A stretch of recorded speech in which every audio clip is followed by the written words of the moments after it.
خطبے کا دوسرا موضوع آزادی سے متعلق ہے. وقت کم ہے اس لیے میں بہت مختصر اشاروں میں اس کی حقیقت بیان کرنا چاہتا ہوں اور اس کو ابراہیمی سنت سے یا ہمارے اسلامی آزادی کے تصور سے جوڑنا چاہتا ہوں. ہمارا ملک آج سے 71 سال پہلے آزاد ہوا تھا. انگریزوں کے چنگل سے آزادی ملی تھی. بڑی قربانیاں ہوئی تھیں, بڑے خون بہے تھے, بڑی جنگیں ہوئی ہیں, لاکھوں لوگ اس میں شہید ہوئے ہیں اور مارے گئے ہیں. مسلمانوں کا ایک بڑا حصہ اس میں رہا ہے. یہ تاریخ کا ایک فیکٹر ہے جس کا انکار حقیقت کا انکار ہے, سورج کا انکار ہے, سچائی کا انکار ہے. ایک بڑے فیکٹ کو ڈینائی کرنا ہے جو ایک اندھا انسان کر سکتا ہے. لیکن آج کی جو صورتحال ہے اس میں سوچنے کی چیز ہے. پچھلے کا تذکرہ کرتے رہنا اور پرانے الاپ الاپتے رہنا اور پرانے لقمے چباتے رہنا اور پرانی باتوں کی جگالیاں کرتے رہنا کیا ہے؟ آج ہم اس ملک میں آزاد ہیں یا نہیں ہیں؟ سوال یہ ہے. اصل مسئلہ یہ ہے, اصل مدعا یہ ہے کہ آزادی جو آزادی ہوتی ہے, آزادی جس آزادی کا تصور اس ملک کو دیا گیا آزاد کرتے وقت, کیا وہ آزادی آج اس ملک کے رہنے والے انسانوں کو حاصل ہے؟ کیا مسلمان, کیا غیر مسلم, کیا کرسچن, کیا ہندو, کیا سکھ, کیا عیسائی کسی مذہب سے تعلق رکھتا ہو اس کو اپنے فنڈامنٹل رائٹس کا اختیار اور حق پورے طور پر حاصل ہے یا نہیں ہے؟ کہ اس میں انٹرفیئر ہو رہا ہے, کہ اس میں ایک دوسروں کے ساتھ زیادتی کی جا رہی ہے, یہ آزادی کے اس تصور کو چوٹ پہنچائی جا رہی ہے, یہ اس آزادی کے تصور کو ختم کرنے کی سازشیں کی جا رہی ہیں, اور ایک لابی اپنی آئیڈیالوجی کو پورے ملک پر تھوپنے کی کوشش کر رہی ہے جو ملک کے لیے بھی نقصان دہ, اس کی تاریخ کے لیے بھی نقصان دہ, اس کی آزادی کے لیے بھی نقصان دہ اور اس کے کانسٹیٹیوشن کے لیے بھی سخت ترین نقصان دہ. میں اس سلسلے میں آپ کو جو بات بتانا چاہتا ہوں یہ اسلام کے اندر آزادی کا تصور بہت الگ ہے. اسلام کے اندر آزادی کا تصور بہت مختلف ہے. اسلام نے آزادی دلوں کی دی ہے, اسلام نے آزادی دماغوں کی دی ہے, اسلام نے آزادی احساسات کی دی ہے, اسلام نے آزادی رسم و رواج کی دی ہے, اسلام نے آزادی تقلیدوں کی دی ہے, اسلام نے آزادی ایک انسان کو انسان کی حیثیت سے جینے کی دی ہے. دوسرے مذہب جو ملکوں میں تقسیم کرتے ہیں, دوسرے کانسٹیٹیوشنز جو ملکوں میں تقسیم کرتے ہیں, اور دوسرے مذہب جو اپنے اور دوسرے اور قومی بنیادوں پر تقسیمات کرتے ہیں, اور دوسرے مذہب جو نسلی اور قبائلی بنیادوں پر تقسیم کرتے ہیں, اور دوسرے اسلام کے سوا جتنے ازمز ہیں سب کے سب اپنے انسانی قیدوں میں انسانوں کو بند کرتے ہیں. سب کے سب دوسرے انسانوں کو اپنی بنائی ہوئی چند فنڈامنٹلز اور چند فاؤنڈیشنز اور چند اپنے تصورات اور آئیڈیالوجیز کے اندر جو انسانوں نے بنائی ہیں اس کے اندر قید کرنے کی کوشش کرتے ہیں. چاہے ڈیموکریسی ہو, چاہے سیکولرزم ہو, چاہے اس کے علاوہ علمانیت ہو, یا جتنے ازمز ہیں یا جتنے ملک ہیں, وہ سب کے سب اپنے دائرے کے اندر تو ایک حد تک عدل کا پیمانہ قائم رکھتے ہیں, لیکن اس سے آگے بڑھ کر ظلم کو جائز سمجھا جاتا ہے. پوری انسانیت کو ایک کنبے کی نگاہ سے نہیں دیکھا جاتا ہے. یہ ہر عزم اور ہر ملک کا تصور ہے. اسلام کا تصور اس سے بلند ہے. اسلام کا تصور وہ ہے جو حضرت ربعی بن عامر نے دیا ہے, اللہ تعالی لنخرج من شاء من عبادة العباد إلى عبادة الله وحده ومن ضيق الدنيا إلى سعتها ومن جور الأديان إلى عدل الإسلام. اللہ نے تو ہمیں اس لیے برپا کیا, اس لیے بھیجا, اس لیے اٹھایا ہے کہ ہم اللہ کے بندوں کو بندوں کی غلامی سے نکال کر صرف ایک اللہ کی بندگی کے نیچے جمع کر دیں, اور دنیا کی تنگیوں سے نکال کر دنیا کی وسعتوں کا سامنا کرائیں, اور دوسرے مذاہب کے ظلم و ستم سے نکال کر اسلام کے عدل و انصاف میں جگہ دیں. ہماری بعثت کا مقصد, ہمارے کام کا مقصد, ہماری دعوت کا مقصد, ہماری ساری شریعت اور سرگرمی کا حاصل یہ کہ اللہ کے بندوں کو بندوں کی غلامی سے آزاد کر دیا جائے، صرف ایک اللہ کا غلام بنا دیا جائے، ایک اللہ کے نظام و شریعت کا غلام بنا دیا جائے۔ یہ اسلام کی آزادی ہے جو ہر جھنڈے کو آپ کے سر سے ہٹا کر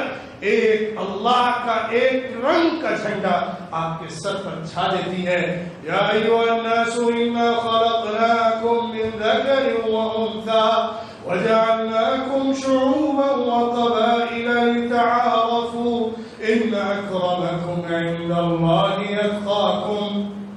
ان اللہ علیم خبیر۔ اے انسانوں، اے ہیومن کائنڈ، اے لیونگ بینگز، سارے کے سارے انسانوں سنو، ہم نے تمہیں ایک جان سے پیدا کیا ہے، ایک مرد اور ایک عورت سے تمہیں پیدا کیا ہے۔ تم ہندوستانی ہو، تم عرب ہو، تم یورپ کے ہو، تم افغانستان کے ہو، تم چین کے ہو، تم جاپان کے ہو، تم پاکستان کے ہو، تم افغانستان کے ہو، تم دنیا کے جس خطے میں رہتے ہو،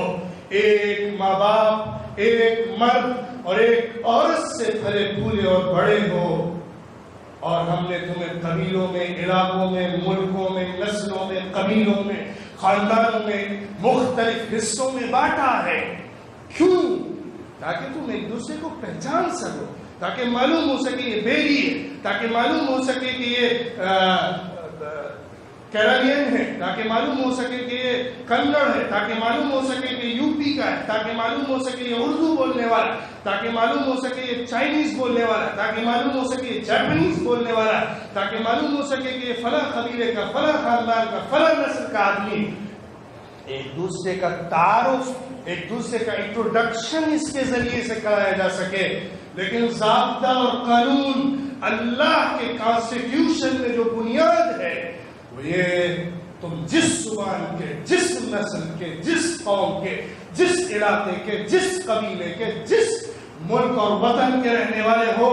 لیکن اگر اللہ کے بندے بن کر جیتے ہو، اللہ کے احکامات کو پورا کرتے ہو، اللہ کا لحاظ اور اس کا خیال کرتے ہو، اللہ کے بتائے ہوئے نظام زندگی کو اختیار کرتے ہو، تو تم ہی اللہ کے نزدیک سب سے زیادہ قریب ہو۔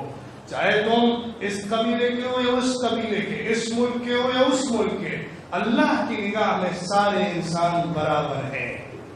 یہ آزادی کا عظیم تصور ہے، پوری انسانوں کی آزادی کا۔ اس آزادی کے اندر عقل کی آزادی ہے، دل کی آزادی، اور صاف میں آپ سے کہتا ہوں، ہمارا ملک انگریزوں سے، برٹش گورنمنٹ سے آزاد ہوا،